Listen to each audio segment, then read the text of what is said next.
Every day, a war is being fought. Not on the streets, not on the battlefield, but in silence. Inside your mind, it's a war between who you are and who you could be. Between the voice that tells you to rise, boss, and the one that tells you you can rest a little longer. You don't need an opponent to lose. Your own thoughts are enough. And the hardest part, the enemy wears your face. Every moment you choose distraction over focus, comfort over effort, fear over action, you feed that enemy. The war within doesn't start when life gets hard. It starts when you stop listening to your better self. Psychologists say that the human mind has two systems, one that seeks comfort and one that seeks growth. Dr. Daniel Kahneman, Nobel laureate, called them System 1 and System 2, the instinctive and the deliberate. Most people lose the war within because they never realize which side they're fighting for. The lazy voice that whispers later isn't your weakness. It's your ancient brain trying to protect you, to save energy, to keep you safe from discomfort. But the truth is, growth requires danger. Progress requires pain. Modern neuroscience shows that when you watch through discomfort, when you choose the hard thing, your brain rewires itself. The same circuits responsible for stress become the foundation for resilience. You don't eliminate the enemy by avoiding the fight.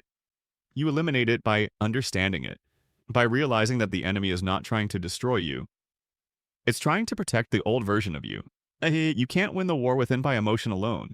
You win it through discipline, through consistent, deliberate action. The Stoic philosopher Epictetus once said, "No man is free who is not master of himself." And that's the truth. Freedom isn't doing what you want. It's having the power to do what you must, even when you don't feel like it. Discipline is the weapon you forge through repetition. Each act of willpower, each promise kept, each moment you resist the easy path, it sharpens your blade. It doesn't matter how many times you fall. What matters is that you return to the fight, stronger, sharper, more self-aware.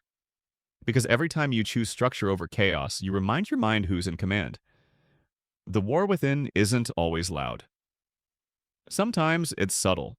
It disguises itself as fatigue, as I'll start tomorrow, and as maybe I'm just not meant for this. Your enemy knows your weaknesses because it's built from them. It uses comfort to disarm you, comparison to confuse you, and doubt to make you surrender before the battle even begins. You scroll when you should be working, you overthink when you should be acting. And every second you hesitate, the enemy advances. But the moment you decide, truly decide, to move, to act, to build, the tide shifts. Because discipline doesn't silence the enemy, it drowns it in motion.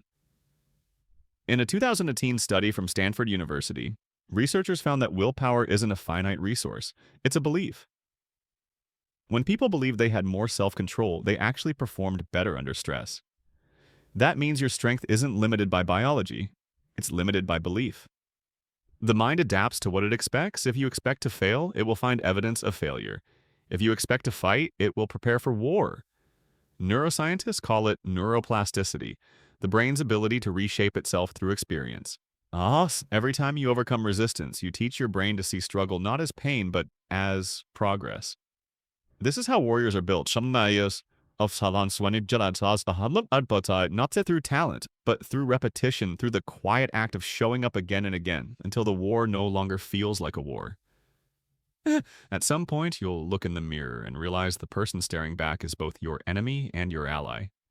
You'll see the damage caused by your own inaction, the scars of all the times you gave in. But you'll also see potential, the reflection of who you could still become. That's when the real battle begins. Because awareness without action is defeat. You can't just understand the war, you must engage in it. It's not about becoming perfect, it's about becoming honest. Honest enough to say, I've been the one holding myself back. And from that moment on, you fight not out of anger, but out of respect. For yourself, for your time, for your purpose. Winning the war within isn't about killing your weakness. It's about integrating it. Because even your flaws serve a purpose. They remind you where you came from. They give meaning to your strength. Carl Jung called this process individuation, the integration of shadow and light into one complete being. You don't destroy the weak version of you. You outgrow it. You evolve beyond it. You take its lessons, its pain, its doubts, and turn them into fuel.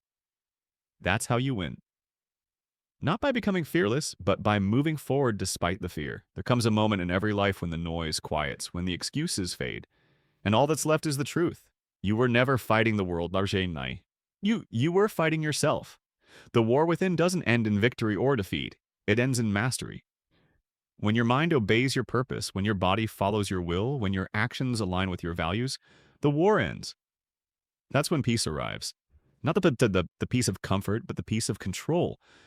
And in that stillness, you'll finally understand you were never meant to destroy the enemy. You were meant to become the general. So the next time you feel weak, when you want to quit, when your mind screams for the easy way out, remember this: you are not broken. You are becoming. The war within isn't a curse, but it's the invitation to meet your higher self.